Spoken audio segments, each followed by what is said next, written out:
আমি আল্লাহ পাক রব্বুল আলামিন হায়াত এবং মাউতটাকে এর জন্যই সৃষ্টি করেছি যে দুনিয়ার জিন্দেগিটা 2 দিনকার অপরচুনিটি তুমি পেয়ে 2 দিনকার সুবিধা পেয়ে এই তোমার দুনিয়ার জিন্দেগিটা গড়ার মধ্যে তুমি নিজেকে কত সুন্দর আখিরাতের দিক দিয়ে আমালের দিক দিয়ে কতটা সুন্দর করে তৈরি করলে আর পরীক্ষা নেওয়ার জন্য আমি আল্লাহ হায়াত এবং মাউতটাকে সৃষ্টি করছি। কথা ঠিক না ভাই? ঠিক। প্রিয় হাজিরিন, আপনি আমার আগের আয়াতের দিকে আসেন। আল্লাহ বলেন কুল্লু নাফসিন যায়িকাতুল মাউত। এখন আল্লাহ পাক রব্বুলকে জিজ্ঞেস করলাম, আল্লাহ দুনিয়ার মধ্যে 2 দিনকার অপরচুনিটি দেবে। আল্লাহর অনেক বান্দাকে দেখা যায় তারা যা ইচ্ছা তাই করে। দুনিয়ার মধ্যে লক্ষ লক্ষ কোটি কোটি টাকাওয়ালা ব্যক্তি একজন গরিব মানুষকে মাইরে খাওয়ার চেষ্টা করে। মেরে প্রিয় মুসলমান, শুধু তাই নয়, 5 ওয়াক্ত নামাজ কায়েম করনেওয়ালা, বড় বড় জুব্বা লাগায় করনেওয়ালা আল্লাহর এইরকম বান্দা আছে, তারা পুরো সময় তাহাজ্জুদ ছাড়ে না। কিন্তু বাড়ির পাশে একজন গরিব মানুষের বাড়ি আছে, তার ওই জমিনের সীমাটা ঠেলতে ঠেলতে নিজের 3 কাঠার মধ্যে 1 বিঘা বানানোর পরেও কয় আমার বস্তির মাটি 1 কাঠা কম আছে। কথা ঠিক না বেঠি? আছে না? আছে?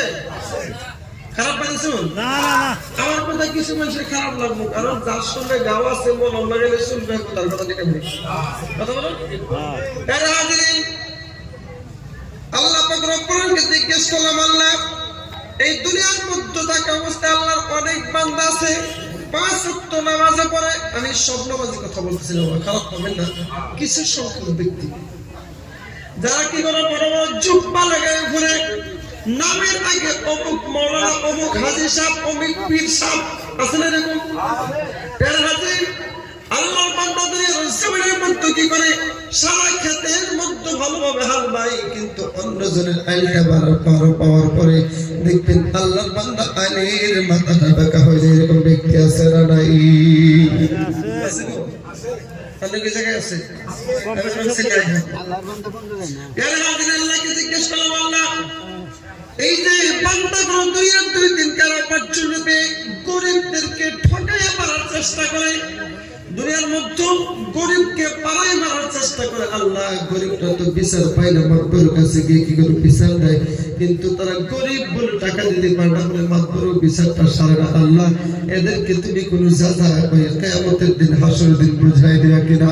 আল্লাহ পাক রব্বুল আলামিন দুনিয়ার জমিনের মধ্যে কোন একজন ব্যক্তি যদি কি করে ছোট্ট থেকে ছোট্ট একটা গুনাহের কাজ করে, ছোট্ট থেকে ছোট্ট একটা নেকির কাজ করে, আল্লাহ পাক রব্বুল আলামিন দুনিয়া থেকে বিদায় নেওয়ার পরে তন্ন তন্ন করে কিয়ামতের দিন বুঝাই দেবে। আওয়াজ দেখো সুবহানাল্লাহ।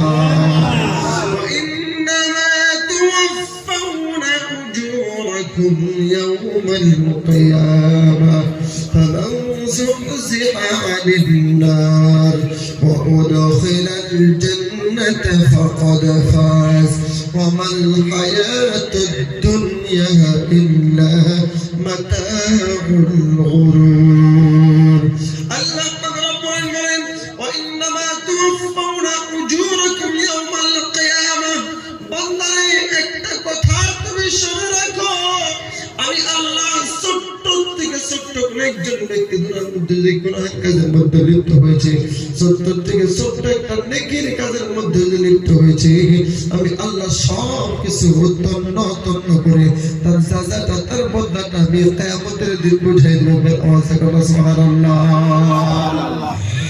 এর হাজির বড় আফসোসের বিষয়, দুনিয়ার মধ্যে কোন একটা জায়গায় আপনি যাইতেছেন, কোন একটা দোকানের সামনে যাইতেছেন, যদি সিসি ক্যামেরা কন্ট্রোলের এরিয়া হয়, তাহলে মানুষ নিজেকে যতটা সেফলি হিসাবে পার করতে হয় চেষ্টা করে ততটা সেফ করে পার করতে পারে, ঠিক না? এই শুধুমাত্র দুনিয়ার সিসি ক্যামেরা থেকে বাঁচার জন্য, যেন ওই সিসি ক্যামেরার সম্বন্ধে যাওয়ার সময় কোনো ভুল না হয়, কোন মিস্টেক যেন না হয়। কারণ যদি মিস্টেক হয় তাহলে তো ক্যামেরার মধ্যে রেকর্ড হয়ে যাবে, কথা ঠিক না?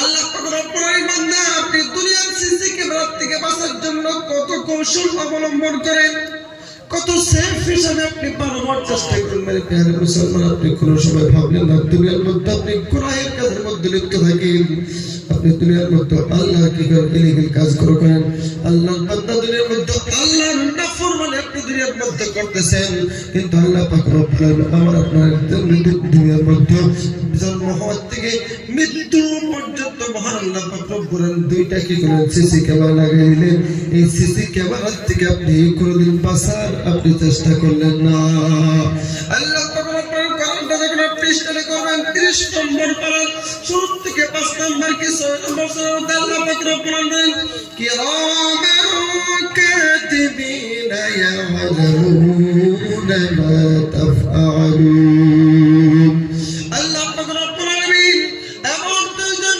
সম্মানিত ফেরেশতা আমার আপনার কান্দের মধ্য দিয়েছে যেদিন থেকে আপনি দুনিয়ার মধ্যে এসেছেন মহান আল্লাহ পাক রব্বুল আলামিন দুইটা সিসি ক্যামেরা দুইটা সিসিটিভি আমার আপনার দুই কান্দের মধ্য দিয়ে দিয়েছে প্রিয় মুসলমান আপনি দুনিয়ার মধ্যে এই দোকানের সামনে যে সিসি ক্যামেরা লাগিয়েছে কারো বাড়ির সামনে যে সিসি ক্যামেরা লাগিয়েছে তার থেকে বাঁচার জন্য আপনি কত কৌশল অবলম্বন করেন আপনি কত সেফটি হিসাবে বাড়ির সামনে জানবেন প্রিয় মুসলমান কিন্তু আল্লাহ পাক রব্বুল আলামিন দুনিয়ার মধ্যে আপনার জন্ম হওয়া থেকে মৃত্যু পর্যন্ত দুইটা সিসি ক্যামেরা লাগিয়ে দিয়েছে আল্লাহ পাক রব্বুল আলামিন কিরামান কাতিবিনা ইয়ালামুনা মা তাফআলুন আয় আল্লাহ পাক রব্বুল আলামিন এমন দুইজন সম্মানিত ফেরেশতা দিয়েছে যে ফেরেশতা তোমরা ছোট্ট থেকে ছোট্ট একটা গুনাহের কাজ যদি করো বান্দারে ছোট্ট থেকে ছোট্ট একটা নেকির কাজ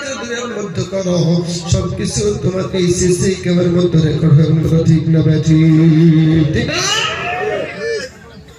আপনি এই সিসি ক্যামেরা কোনদিন ভয় করলেন না বেলা হাজির একটা কথা আপনি মনে রাখেন এই সমস্ত কিছু আল্লাহ তাআলা বের করে দেবে আপনি যখন সূরাতুল জিলজাল 30 নম্বর পারা সূরা মহান আল্লাহ পাক রব্বুল আলামিন ইযা যুলজিলাতিল আরদু জিলজালাহা ওয়া আখরাজাতিল আরদু আসqalaha ওয়া ক্বালাল ইনসানু মা লাহা ইয়াওমা ইযিন তুহাদ্দিসু আখবারাহা বিআন্না রাব্বাকা আওহা লাহা আল্লাহ পাক রব্বুল আলামিন সূরাতুল জিলজালের মধ্যে বললেন যেই দিন এই দুনিয়াটাকে কি করা হবে কম্পনত করে দেওয়া হবে কিয়ামত শুরু হয়ে যাবে ওয়া আখরাজাতিল আরদু আসqalaha এই দুনিয়ার জমিনের পরে দেখবেন দুনিয়ার জায়গায় জায়গায় অনেক বড় বড় কোম্পানিগুলা ওয়ানজিসি বসায় বসায় দুনিয়ার মধ্য থেকে এই জমিনের দিকে তেলগুলো খনিজ পদার্থগুলো স্বর্ণগুলো হীরা মুক্তাগুলো বের করার জন্য চেষ্টা করতেছে কোনো সফল হইতে পারতেছে না অনেক জায়গার মধ্যে মানে প্রিয় মুসলমান আল্লাহ পাক রব্বুল আলামিন ওই দিন কি হবে এই কিয়ামতের দিন ওয়া আখরাজাতিল আরদু আসqalaha জমিনের সমস্ত ধরনের সমস্ত মনি মুক্তাগুলো বের করে দেবে আওয়াজ দেখো সুবহানাল্লাহ ওয়া আখরাজাতিল আরদু আসqalaha ওয়া ক্বালাল ইনসানু মা লাহা ইয়াওমাইযিন